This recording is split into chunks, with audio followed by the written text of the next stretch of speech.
नमस्कार, आप सभी का स्वागत है आज की इस वीडियो में। आज की वीडियो में हम चर्चा करने वाले हैं अर्श चिकित्सा के बारे में।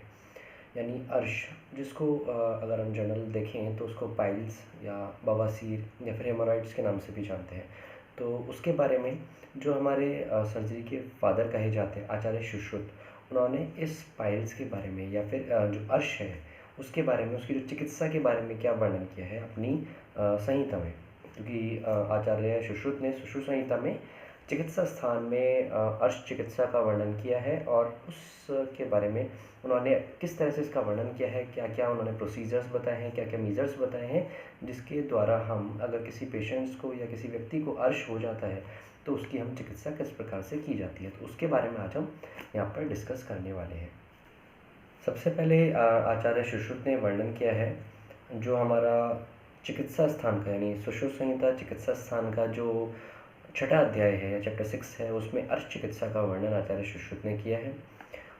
तो वहाँ पर उन्होंने किस तरह से वर्णन किया है, तो वहाँ पर उन्होंने बोला है चतुर्विधो अर्शसाम साधनोपाय तद्यथा भेषजम शार अग्नि शस्त्रमिति। यानी आचार्य सुश्रुत ने वहाँ पर बोला है कि 4 प्रकार के चिकित्सा के उपाय हैं। किसके? अर्श के। यानी चतुर्विधम अर्शसाम साधनोपाय, यानी 4 प्रकार के उपाय बताए गए हैं चिकित्सा के लिए, अर्श चिकित्सा के लिए, जिसमें तद्यथा कौन कौन से बताए हैं उन्होंने। पहला है भेषज, दूसरा शार, तीसरा अग्नि और चौथा शस्त्र। यानी 4 मेजर्स हैं जिससे हम अर्श का रोग की चिकित्सा कर सकते हैं। जिसमें आते हैं हमारे भेषज यानी औषध के द्वारा, ऐसी जो कंडीशंस है जिसमें हम सिर्फ और सिर्फ मेडिसिन के बेसिस पर या हम औषध के द्वारा ही हम उसमें चिकित्सा कर सकते हैं, तो वो भेषज है। दूसरा बताया गया शार के द्वारा, यानी एल्कली जो होती है हमारी, यानी जैसे शार सूत्र हम लोग प्रोसीजर करते हैं, मेजर करते हैं, तो उस वाली कंडीशन में यानी शार के द्वारा हम इसकी चिकित्सा कर सकते हैं। तीसरा आता है हमारा कि जो हमारा अग्नि आता है, यानी अग्निकर्म यानी कॉटराइजेशन के थ्रू भी हम इसमें चिकित्सा कर सकते हैं। और नेक्स्ट आता है हमारा शस्त्रकर्म यानी सर्जिकल इंटरवेंशंस के थ्रू। फिर आचार्य सुश्रुत ने इसमें चैप्टर में जो है अलग अलग तरीके से बताया गया है कि किस किस द्वारा हम या किस किस व्यक्ति को, ऐसे कौन कौन से व्यक्ति हैं जिसमें हमें शस्त्र कर्म करना है, ऐसे कौन से व्यक्ति हैं जिसमें हमें शार कर्म करना है, या किस किस में हम सिर्फ और सिर्फ मेडिसिन से भी हम अर्श की जो व्याधि है या जो ये पाइल्स की व्याधि है इसको हम ठीक कर सकते हैं। तो इस सब का भी आज हम चर्चा करेंगे। तो सबसे पहले हम बात करते हैं कि औषध साध्य कौन कौन सी बताई गई हैं, या औषध साध्य जो हमारा अर्श होगा उसके क्या लक्षण होंगे। तो उसमें आचार्य ने वर्णन किया है अचीर कालज, यानी ऐसी कंडीशंस जो कि बहुत लंबे समय तक नहीं या फिर एक्यूट कंडीशंस हैं, नवीन है।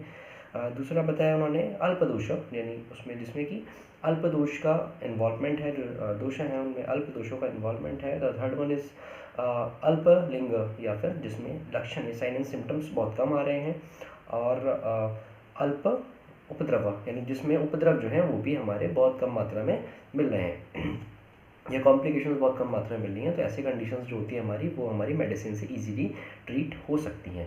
लेकिन अगर हम बात करेंगे कि ऐसी कंडीशंस जो क्या है बहुत ज़्यादा डीप है, यानी जो हमारे अर्श है या पाइल्स है, हेमोरॉइड्स है, वो क्या है थोड़ा सा डीप में स्थित है ना।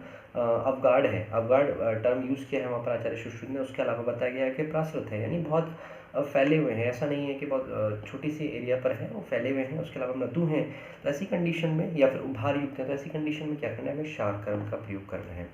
अग्निकर्म के लिए क्या बताया आचार्य ने? अग्निकर्म के लिए बताया कि ऐसे अर्श जो कर्कश हैं, यानी खुदरे हैं, रफनेस के साथ हैं, ठीक है, स्थिर हैं। स्थिर से मतलब स्टेबल है, वो काफ़ी बड़े हैं आकार में। प्रथु बोला गया है कि डिफ्रेंशिएटेड है, अलग अलग है, मोटे आकार के हैं और कठिन है, यानी उनका हार्ड मास के फॉर्म में है। तो उस कंडीशन में हमें क्या करना है, उस कंडीशन में हमें अग्निकर्म करना है। नेक्स्ट आता है फिर शस्त्रकर्म, या फिर सर्जरी हमें किस कंडीशंस में करनी है, हेमोरॉइड्स की सर्जरी किस कंडीशन में करनी है। तो उसमें क्या बताया गया है, तनु मूल, यानी ऐसे जिनके मूल जो है तनु हैं, बहुत पतले हैं जिनके मूल, उसके अलावा जो उभार युक्त है, ठीक है।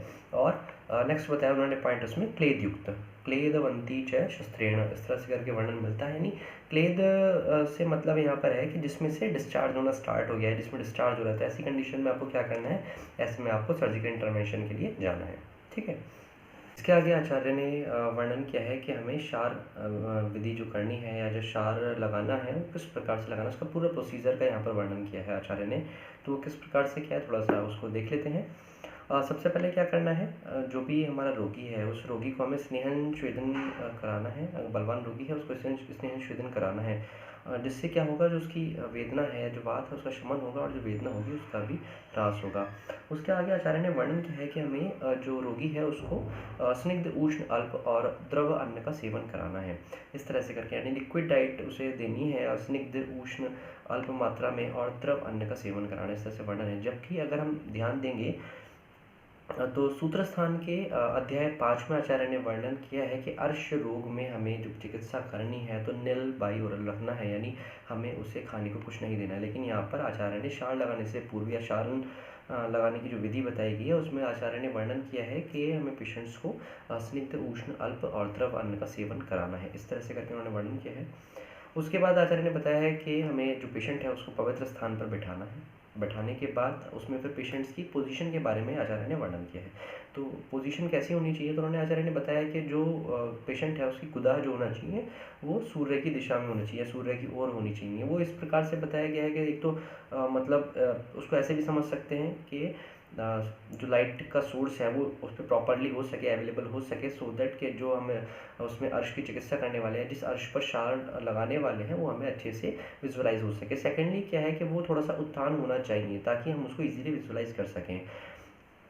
और ये बताया गया कि जो उर्दू भाग है रोगी का वो किसी अन्य व्यक्ति की गोद में हो जा उसको करना चाहिए, यानी उसकी एक पोजीशन होनी चाहिए और कंफर्टेबल पोजीशन भी होनी चाहिए। ऐसा नहीं है कि आपको उसे इस पोजीशन में बैठा दिया है कि वो मतलब कंफर्ट ही नहीं है, तो ऐसे में फिर कॉम्प्लिकेशंस होने की भी कंडीशंस रह सकती हैं। फिर हमें क्या करना है, उसमें धीरे धीरे जो हमारा यंत्र है उसे प्रविष्ट कराना है, कहाँ पर, गुदा में, और उसके ऊपर हमें एप्लीकेशन करना है, किस चीज़ का, घृत का एप्लीकेशन करना है ताकि वो लुब्रिकेशन का एक्ट करे। और यंत्र को हम समझ सकते हैं स्पेकुलम या फिर जो हमारा प्रोक्टोस्कोप होता है हम उसको यूज़ कर सकते हैं। उसके अलावा हमें जो अर्श है उसका इन्वेस्टिगेशन करना है और इन्वेस्टिगेशन करने के बाद शलाका के द्वारा हमें उसे दबाकर देखना है। ठीक है, शलाका के बाद दबाकर देखकर, और कि उसमें कोई डिस्चार्ज तो नहीं है, कोई ऐसी कंडीशन तो है जिसमें ब्लीडिंग या रक्ताश तो नहीं, कंडीशंस तो नहीं हो रही है, तो उसे हमें इस तरह से देखना है। उसके बाद में वस्त्र या फिर पिचू के द्वारा हमें उसमें साफ़ करना है और साफ़ करके क्षार जो भी अल्कली का फर्स्ट टाइम फॉर्मुलेशन बनाया है उस फॉर्मुलेशन को हमें वहाँ पर अप्लाई करना है। और अप्लाई करने के बाद हमें 100 तक गिनती गिननी है या फिर 100 निमेश का हमें उसमें वेट करना है और उसके बाद में हमें उसे फिर से क्लीन कर देना है। जो क्षार हमने लगाया था उसको क्लीन कर देना है। अगर उसमें फिर ये देखना है उसमें लक्षण बताए गए हैं, तो उसमें आचार्य ने वर्णन किया है पक्व जाम्बव जाम्बव प्रतीक, यानी उसमें ऐसा बोला गया है कि यदि जो अर्श है वो हमारा पक्व जम्बू के समान दिखता है, या जो जामुन होता है उसके सदृश अगर वो दिखता है और वो सिकुड़ने लगता है, तो हमें मतलब उसमें ये है कि हमें उसका क्षार को साफ़ कर देना है और जो हमारा एल्कली हमने उसमें लगाया है वो अपना काम करने लगा है। उसके अलावा क्या बताया गया है कि जो क्षार लगाया है हमें उसे किस चीज़ से उसका प्रक्षालन करना है, तो उसमें आचार्य ने वर्णन किया है कांजी का, दही का, मस्तू का, बिजोरे नींबू के स्वरस का, इन सब का हमें प्रयोग करना है या फिर इनके द्वारा हमें जो भी हमने क्षार लगाया है उसका हमें प्रक्षालन करना है। उसके अलावा हमें एप्लीकेशन करना है किसका, मधुक और घृत का, यानी मधुक जो हमारी यष्टि मधु होती है, मुलैठी होती है, उसके चूर्ण, और घृत का हमें एक पेस्ट बनाकर हमें उसे बाद में लगा देना है, क्योंकि ये क्या करता है, पीड़ा भी होता है, वेदना का शमन करता है, तो हमें इसका एप्लीकेशन करना है।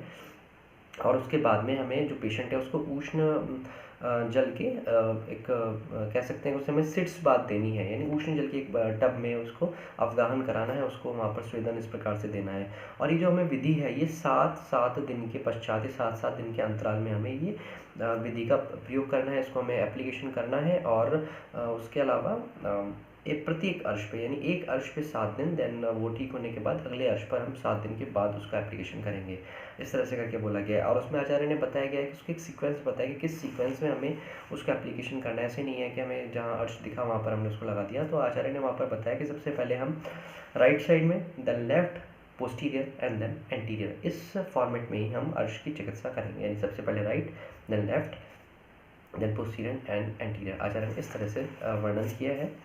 नेक्स्ट फिर आचार्य ने इसमें बताया गया है कि कौन कौन सी ऐसी कंडीशन है, कौन कौन से दोषज की कंडीशन है जिसमें हमें कौन कौन से कर्म करने हैं, जो आचार्य ने अभी 4 प्रकार के बताए गए हैं, यानी भेषज का प्रयोग करना है, दूसरा उसमें बताया कि क्षार का प्रयोग, अग्नि का प्रयोग और शस्त्र का प्रयोग। तो आचार्य ने बताया कि वात और कफ की जो कंडीशंस हैं, यानी वातज और कफज जो अर्श हैं उसमें उन्होंने अग्निकर्म और शार्म कर्म का विधान बताया गया है, जबकि पित्तज और रक्त अर्श में या रक्तजन्य अर्श में आचार्य ने केवल मृदु क्षार का प्रयोग करने को बोला है कि उसमें आप जो अल्कली का यूज़ करेंगे, जो भी क्षार कर्म करेंगे वो बहुत ज़्यादा तीक्ष्ण नहीं होना चाहिए, वो मृदु होना चाहिए, इस कंडीशन में बताया गया है ताकि पित्त की भी दुष्टि ना हो।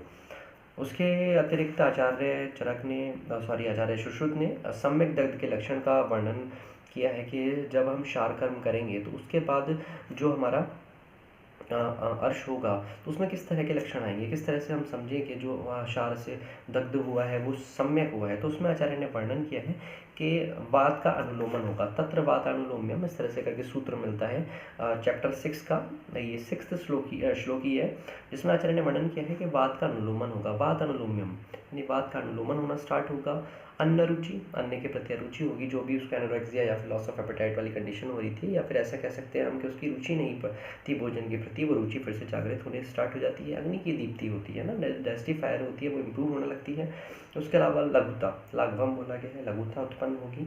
बल वर्ण उत्पत्ति यानी बल और वर्ण की उत्पत्ति होगी कि जो भी वो डिसीज्ड की वजह से उसमें जो उसके बल का ह्रास हो रहा था वो फिर से वो अपनी जगह पर उसकी पुष्टि होनी स्टार्ट हो जाएगी, और जो हमारा बल वर्ण है उसकी उत्पत्ति होगी। और मनसंतुष्टि, मनस्तुष्टि करके बोला गया है कि जो, हाँ जी, यहाँ पर मनस्तुष्टि करके वर्णन किया गया है कि जो भी उसमें कह सकते हैं कि उसके मन को संतुष्टि मिलेगी, उसे प्रसन्नता रहेगी। प्रसन्नता क्यों रहेगी? कि जो उसकी पीड़ा है वो पीड़ा कम होगी, जो उसकी वेदना है उसका शमन होगा, तो मन अपने आप ही वहाँ पर प्रसन्न रहेगा। इस तरह से वर्णन मिलता है। फिर आचार्य ने उसके आगे ही किस तरह से वर्णन किया है? आचार्य ने वहाँ पर अति दग्ध के लक्षण का वर्णन किया है कि अगर उस क्षार कर्म के द्वारा अगर अति दग्ध हो गया है तो फिर हमें क्या करना है। तो अति दग्ध का वर्णन करते हुए आचार्य ने बोला है गुदावदरणम, मूर्छा, पिपासा, दाह, ज्वर, शोणित, अति प्रवृत्ति। कंडीशंस बताई गई हैं कि क्या क्या कंडीशंस हो सकती हैं। अगर अति दग्ध हुआ है तो उसमें दाह उत्पन्न होगा, मूर्छा होगी, पिपासा होगी, शोणित की अति प्रवृत्ति होगी, यानी ब्लीडिंग भी हो सकती है अगर अति दग्ध हो गया है तो। और क्या बोला गया है? गुदावदरणम, यानी ऐसा कंडीशन होगी जिसमें जो हमारे वहाँ पर बाउंड्स बनने स्टार्ट हो जाएंगे, वहाँ पर अल्सरेशन भी हो सकता है ज़्यादा अति दग्ध होने के कारण। इसके पश्चात आचार्य ने हीन दग्ध के लक्षण भी बताए हैं कि अगर ऐसी कंडीशन जिसमें कि क्षार कर्म जो हमने किया है उसमें हीन दग्ध हुआ है तो क्या क्या साइंस आएंगे या क्या क्या उसके लक्षण हैं। तो उसमें बताया गया अल्प व्रण, यानी जो व्रण बनेगा वो अल्प होगा।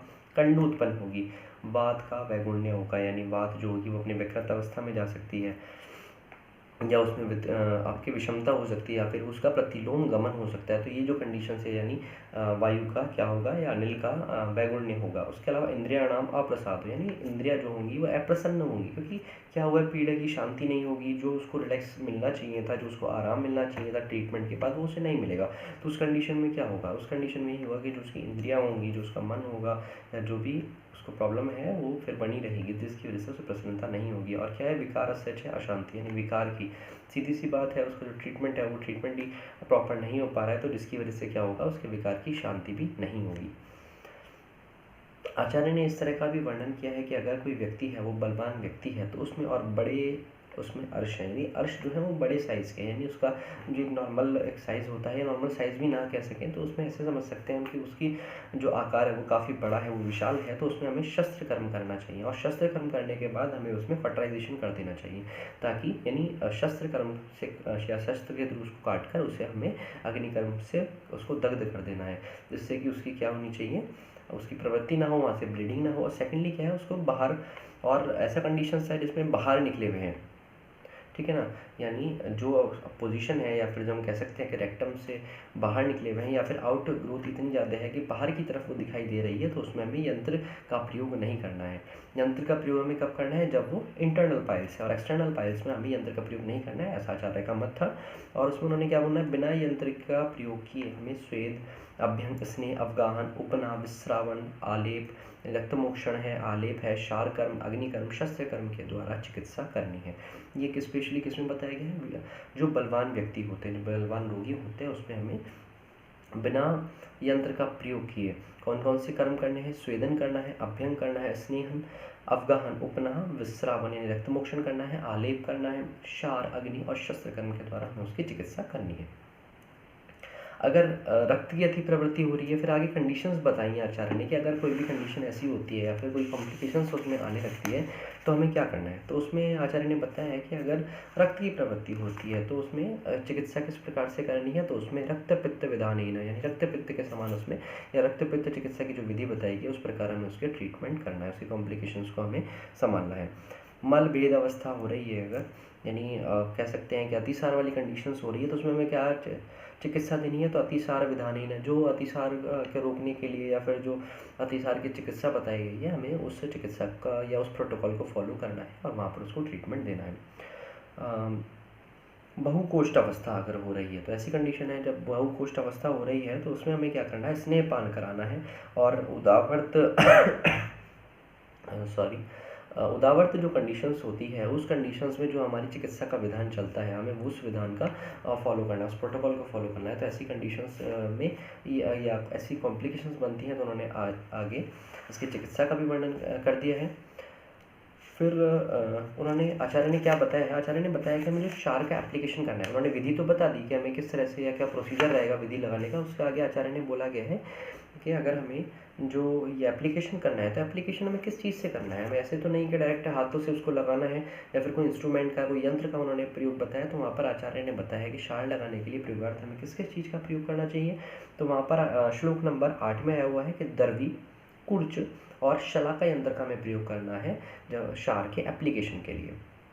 उसके अलावा अगर भ्रष्ट गुदा है, अगर गुदा भ्रष्ट है यानी रेक्टल प्रोलैप्स है या फिर कोई वहाँ पर क्षत है तो हमें यंत्र का प्रयोग नहीं करना है, कोई यंत्र का वहाँ पर प्रयोग नहीं करना है, कोई स्पेकुलम का हमें यूज़ करना है, कोई भी स्कोपी का हमें यूज़ नहीं करना है। इस तरह का वर्णन आचार्य ने दिया है। इसके आगे आचार्य ने जो बहुत इम्पॉर्टेंट चीज़ है जो हर किसी को पता होनी चाहिए, जनरल फिजिशियन को भी पता होनी चाहिए, उसके अलावा अन्य लोगों को भी पता होनी चाहिए। और आचार्य ने क्या बताया कि अर्श में या पाइल्स की कंडीशंस में कौन कौन से आहार पत्ते हैं या फिर किस प्रकार के आहार का, किस प्रकार के फूड का सेवन करना चाहिए। तो उसमें आचार्य ने बोला गया है शाली चावल, आप उसको ध्यान दीजिए, शाली चावल, षष्ठी चावल, उसके अलावा यव यानी जो हमारी जौ होती है उसको हमें यूज़ करना है, गोधूम यानी गेहूँ, और उसके अलावा दुग्ध में यानी जो हमारा दूध होता है उसमें घृत मिलाकर सेवन करना चाहिए। मैं फिर से एक बार ये फिर से बताता हूँ क्योंकि जानना बहुत ज़रूरी है किस प्रकार का हमें आहार लेना चाहिए। तो उसमें या फिर हमें किस प्रकार का आहार हमें पेशेंट को बताना है कि आप कौन कौन सी चीज़ें डाइट में ज़्यादा लीजिए या फिर इसका हमें यूज़ करना है और बनाए रखना है। तो यानी शाली चावल, षष्ठी चावल या जो साठी चावल होता है उसका हमें प्रयोग करना है। उसके अलावा दूध में घृत मिलाकर हमें उसका सेवन करना है और कोशिश करिए कि रात में इसका सेवन करिए ताकि जो आपका डाइजेशन है वो इम्प्रूव हो, क्योंकि जो एक अर्श है वो एक कॉन्स्टिपेटेड सेटेड व्याधि है, वो विबंध के कह सकते हैं कि विबंध के कॉम्प्लिकेशन या उपद्रव के स्वरूप भी उसका उत्पत्ति होती है। तो अगर आपका डाइजेशन अच्छा है और सारी व्याधियाँ जठराग्नि की दुर्बलता के कारण या उसकी विषमता के कारण उत्पन्न होती है तो कहीं ना कहीं इससे ऐसे भी कोरिलेट कर सकते हैं कि जब आपकी अग्नि अच्छी रहेगी तो फिर अन्य रोग भी वहाँ पर नहीं होंगे या उनकी होने की संभावनाएं भी बहुत ही कम हो जाती हैं। उसके अलावा आपको जौ का प्रयोग करना है और गेहूँ का प्रयोग करना है। आपको कौन कौन सी कंडीशंस और उसमें किस किस चीज़ों का आपको स्निग्ध चीज़ें खानी है। स्निग्ध का मतलब यहाँ पर ये नहीं कि आप कुछ पकौड़ी, चाट या फिर तले भुनी चीज़ें या फिर जो गरिष्ठ आहार बताए गए हैं उनका हमें प्रयोग नहीं करना है, पिष्ठी के बने हुए आहार का प्रयोग नहीं करना है। वहाँ पर स्निग्ध का मतलब यही है कि ऐसी चीज़ें जिसमें कि हम घृत का यूज़ कर सकते हैं ना, घृत के से बनी हुई चीज़ें या घी के बने हुए छोटी छोटी चीज़ें हैं जो बहुत माइन्यूट हैं, ठीक है। उसमें हमें सर्पी का यानी जो हम रोटी खा रहे हैं उसमें हमें घी डाल कर, अगर हम दाल खा रहे हैं तो दाल में हमें घी डाल कर यानी इस तरह से हमें उसमें प्रयोग करना है। उसके अलावा आता है कि अग्नि दीपक आहारों का हमें सेवन करना है, यानी अग्नि दीपक ऐसी चीज़ें जो हमारे अग्नि का वर्धन करें, हमें उन चीज़ों का प्रयोग करना है। जैसे कि हम त्रिकटु का यूज़ कर सकते हैं, पंचकोल का यूज़ कर सकते हैं। अगर हम मेडिसिनल पर्पज़ की बात करें तो चित्रगादी वटी का हम यूज़ कर सकते हैं, अग्नितुंडी वटी का हम यूज़ कर सकते हैं, या फिर कुछ ऐसी कंडीशंस जो इसमें कॉन्ट्राइंडिकेटेड भी हैं। तो ये फिजिशियन की बिना प्रिस्क्रिप्शन के, बिना उनसे कंसल्ट करे आप कोई भी इस तरह की दवाई ना लें। उसके अलावा हमें कभी भी मलमूत्र को निकालने वाले जो हमारी मेडिसिन है, इन द सेंस ऐसा है कि वेगों को एक तो धारण नहीं करना है और जो वेगों की प्रवृत्ति कराएं या जो ऐसी कंडीशंस है जिसमें आपकी अपान वायु का अवरोध हो रहा है, जो मलों का अवरोध हो रहा है, तो हमें उसे रिमूव करने वाली ऐसे आहार का हमें सेवन करना चाहिए। और अर्शनाशक आहार अगर कोई बताए गए हैं या फिर जो अर्शनाशक आहार हैं उनका हमें यहाँ पर उसका सेवन करना है। उसके अलावा आचार्य ने वर्णन किया है, आचार्य सुश्रुत ने वर्णन किया है कि जो दग्ध और अदग्ध अर्श होते हैं उसमें हमें क्या प्रोटोकॉल का हमें फॉलो करना है, दोनों में कौन सा प्रोटोकॉल फॉलो करना है। तो जो भी दग्ध अर्श है उसमें हमें अभ्यंग कराना है और जठराग्नि को उत्तेजित करने वाले आहार विहार का सेवन कराना है, या ऐसी मेडिसिन देनी है जो जठराग्नि की उत्तेजित करे, उसका वर्धन करे और वायु का शमन करें। क्योंकि देखिए दग्ध होगा, अति दग्ध हो जाएगा या सम्यक दग्ध नहीं होगा तो उसमें क्या होगा, पीड़ा की उत्पत्ति होगी। तो हमें क्या करना है कि अग्नि को बढ़ाते हुए और उसके अलावा वात के शमन वाली औषधि या वात का शमन करने वाली चिकित्सा का करनी है। क्योंकि वात क्या है, वात हमेशा पीड़ा जो है या वेदना जो है वो वात के कारण ही हो सकती है। तो हमें वात का शमन करना है और उसके लिए हमें क्या कराना है, स्नेहपान कराना है। तो स्नेहपान में आप घृत का प्रयोग कर सकते हैं।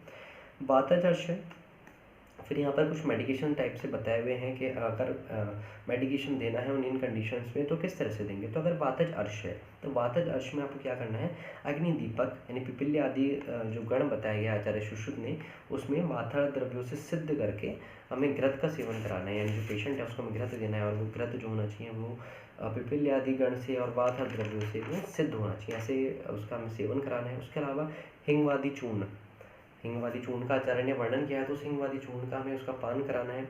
अगर पित्तजर्श है तो हम क्या इस कंडीशन में क्या करेंगे, पित्तजर्श में जो हमारी प्रश्नपर्णी होती है तो प्रश्नपर्णी आदि जो द्रव्य हैं जो आचार्य ने अलग से इसकी गण बता रखे हैं, तो प्रश्नपर्णी आदि जो वर्ग है उसके क्वाथ से, ठीक है, और उसमें पिपील्य आदि गण के जो द्रव्य हैं उसमें प्रक्षेप के रूप में उसमें सिद्ध घृत का हमें प्रयोग करना है।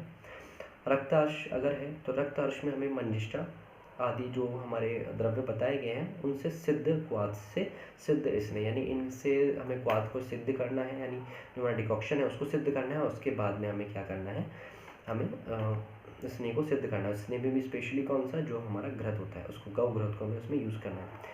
कफज अर्श के बारे में बताया गया। कफज अर्श के लिए आचार्य ने क्या बताया गया कि सुरसा आदि गण के क्वाथ के से सिद्ध जो है, यानी सुरसा आदि जो गण हैं उसके जो द्रव्य हैं उससे हमें किसको सिद्ध करना है, उसका क्वाथ बनाना है और उससे हमें घृत को सिद्ध करना है, गौघृत को सिद्ध करना है और उसे हमें कफज अर्श के रोगियों को देना है। इस तरह से करके वर्णन मिलता है। और आचार्य ने बताया कि अगर अर्श है और उसमें कोई भी ऐसी कॉम्प्लिकेशंस उत्पन्न होती हैं, कोई भी उपद्रव आते हैं, तो उपद्रव कौन कौन से होंगे, उसमें शांडता हो सकती है, शांडता यानी नपुंसकता, इनफर्टिलिटी हो सकती है, शोफ उत्पन्न होगा, इन्फ्लेमेशंस हो सकती है, मद हो सकता है, मूर्छा हो सकता है, आटोप, दाह, बर्निंग सेंसेशन हो सकती है, अतिसार भी हो सकता है। उसके अलावा प्रवाहन हो सकता है और सबसे बड़ा कॉम्प्लिकेशन या फिर कह सकते हैं कि बिल्कुल लास्ट एंड मृत्यु भी हो सकती है। तो ये कुछ कॉम्प्लिकेशंस हैं जो अर्श की ट्रीटमेंट के लिए बताए जाते हैं, दौरान बताए जाते हैं।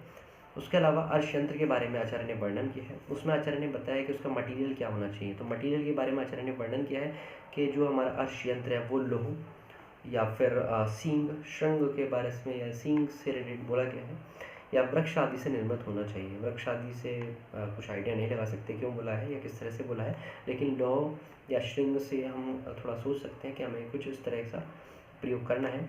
उसके अलावा शेप बताई गई, तो शेप में आचार्य ने बोला कि गौ स्तनाकारम, यानी गौ के स्तन के समान जो गाय होती है उसके स्तन के आकार का होना चाहिए। डायमेंशंस के लिए बोला गया है कि मेल में अगर पेशेंट मेल है तो उसके लिए हमें क्या रखना है, उसका आयत रखना है 4 अंगुल का, यानी एक तरह से समझ सकते हैं उसका एक पेरीफेरी समझ सकते हैं।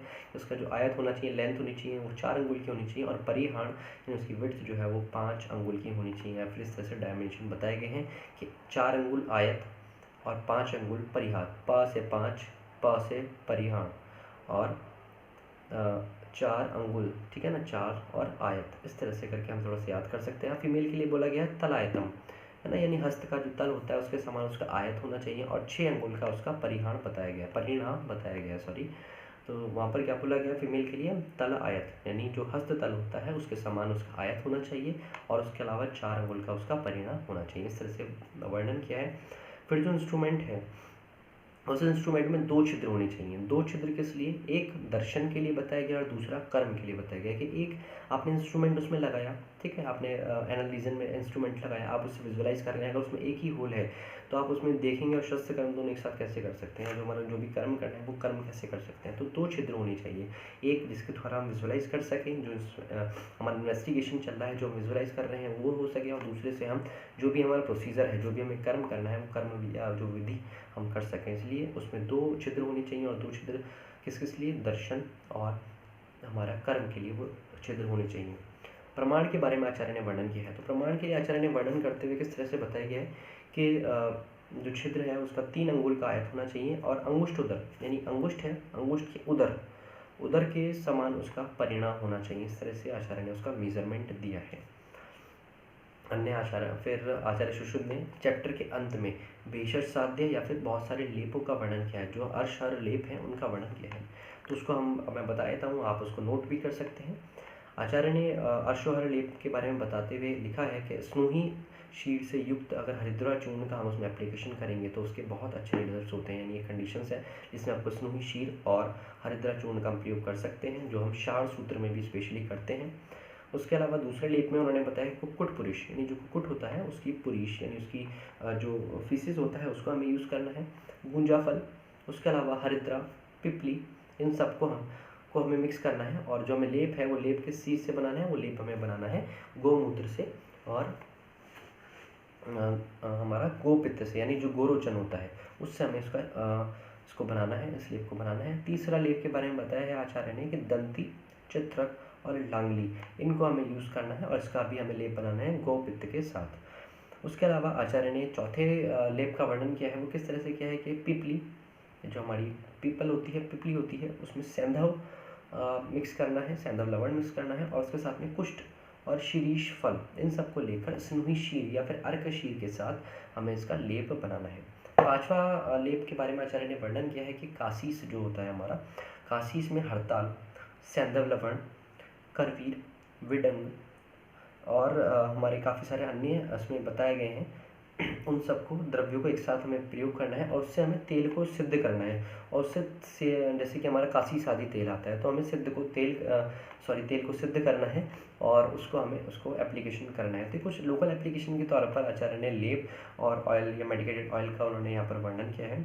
उसके बाद आचार्य ने वर्णन किया है हमारे औषध साध्य, जो हमारा अर्श है, तो उसमें हम कौन कौन सी औषधि दे सकते हैं, कौन कौन सी जनरल औषधियाँ हैं जिनका हम प्रयोग कर सकते हैं किसके लिए, अर्श की चिकित्सा के लिए। और कौन से अर्श की चिकित्सा के लिए, जैसा आचार्य ने स्टार्टिंग में बताया है कि जिसमें अचीर कालज है, यानी नवीन है, एक्यूट कंडीशन है, अल्पलिंगम, अल्प उपद्रवम और अल्प दोषज, इन कंडीशंस में आपको क्या करना है, भेषज का प्रयोग करना है, मेडिसिन का प्रयोग करना है। तो अगर ये कंडीशन है तो आप मेडिसिन का यूज़ कर सकते हैं। और आचार्य ने कौन कौन सी मेडिसिन बताई हैं, उससे पहले मैं आपको इंट्रोड्यूस करना चाहता हूँ विज्ञान वेदा। एक कंपनी है विज्ञान वेदा, इनका टैगलाइन है पहचान प्रकृति की। और विज्ञान वेदा के काफ़ी सारे प्रोडक्ट्स आते हैं जो कि अर्श चिकित्सा में या फिर पाइल्स के लिए काफ़ी हेल्पफुल हैं। इसमें काफ़ी सारे इनके प्रोडक्ट्स हैं और बहुत ही जेन्युइन प्रोडक्ट्स हैं, जिसमें बहुत सारे हर्बल प्रॉपर प्रिपरेशंस हैं, जिसमें जैसे कि ये पाइलोकूल कैप्सूल्स आते हैं। इसमें काफ़ी सारे इंग्रेडिएंट्स हैं जिसमें कि आपके हरित की, विविध की और हरिद्रा, अमल की, यानी त्रिफला के कंटेंट है इसमें, जो कि ऑलरेडी त्रिदोष हर होता है। हरिद्रा होती है, एंटी इन्फ्लेमेटरी प्रॉपर्टीज़ है इसकी, एंटी माइक्रोबियल प्रॉपर्टीज़ है। उसके अलावा जो हीलिंग का भी काम ये करता है।